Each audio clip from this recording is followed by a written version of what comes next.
nenútime, aby to počúval, nikoho nenútime, aby zdieľal to, čo my. Takže pokojne môžete robiť. Prepáčte, ja si vás veľmi vážim, boli ste úžasní, ale porušujete etický kódex. A viete to veľmi dobre. A ja som si sem prišla oddychnúť. Politiku, choďte protestovať na námestia. Porušujú etický kódex, je to pravda. A boli ste úžasní, ale porušujte. Ak máte niečo, choďte na námestia. A neodídem.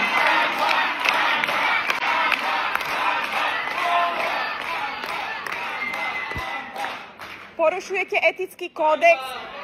Žijeme v demokracii. Voľby 2027.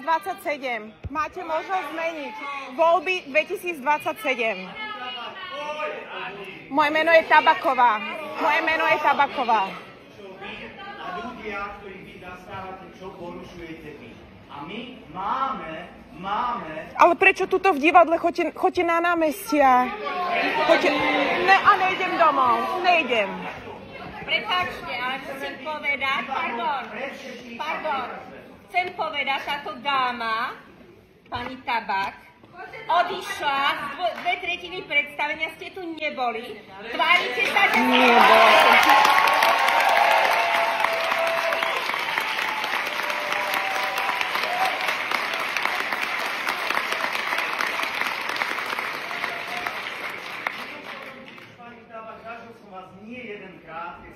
Pozerali do telefónu ako na predstavenie. Takže...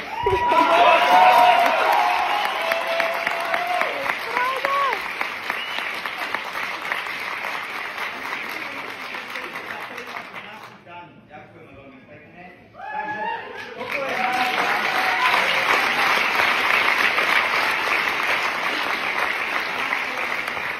my sme si tento postoj napísali sami. Nikto nám ho nediktuje, nikto nám nehovorí, čo máme hovoriť a ako to máme robiť, pretože je náš to občiansky postoj a my máme právo aj na náš občiansky postoj, takže je to tak. Takže ale mimo divadla. Nie sme nejakou organizáciou organizovaní, aby sme tu viedli nejaký prevrat. My jednoducho chceme vám povedať, čo máme v našich mysliach, v našich srdciach. Takže nech sa páči. Umenie sa začalo zneužívať na rozdeľovanie spoločnosti.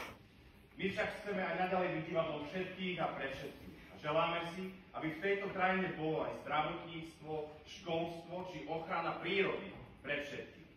Vyslovujeme podporu všetkým pracovníkom v školstve a vede, ktorí si rovnako zaslúžia dôstojné podmienky na prácu. Chceme vysloviť aj podporu kolegom a kolegyňam z kultúrneho